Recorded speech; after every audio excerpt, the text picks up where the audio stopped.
অসমীয়া ছোৱালীজনী, কাৰ্বি আংলঙৰ কাৰ্বি পাহাৰৰ অসমীয়া ছোৱালীজনী। তাইক বৰ ভাল লাগে, কিয় নাজানো। তাইৰ মিঠা হাঁহিটোৱে বৰ আমনি কৰি থাকে। আৰু ৰাতি তাইৰে সপোন দেখোঁ। সপোন দেখা টাইমকণ যে ইমান ভাল লাগে, ভাবোঁ যে তাই মোৰ কাষতে আছে। আৰু সাৰ পাই যোৱাৰ লগে লগে বৰ দুখ লাগে। মই জানো তাই মোৰ কেতিয়াও হ'ব নোৱাৰে। তাই বেলেগক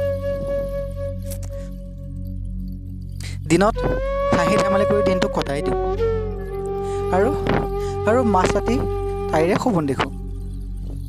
ইমান চেষ্টা কৰোঁ তাইৰ কথাবিলাক মনলৈ নানো বুলি, কিন্তু কিয় নাজানো তাইৰ কথাবিলাক মনলৈ বাৰে বাৰে আহি থাকে।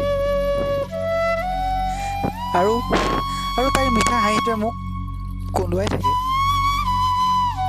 কোনোবা এদিন এনেকুৱা লাগে যে চিঞৰি চিঞৰি কান্দিম, কিন্তু কি কৰিম কোৱা? চকুৰ আগৰ পৰা হাঁহিটো আঁতৰাব বিচাৰোঁ। ইমান চেষ্টা কৰোঁ, হাঁহিটো আঁতৰি নাযায়। সদায় ভাবোঁ কথাবিলাক পাহৰি যাম, কিন্তু কিয় নোৱাৰোঁ পাহৰিবলৈ।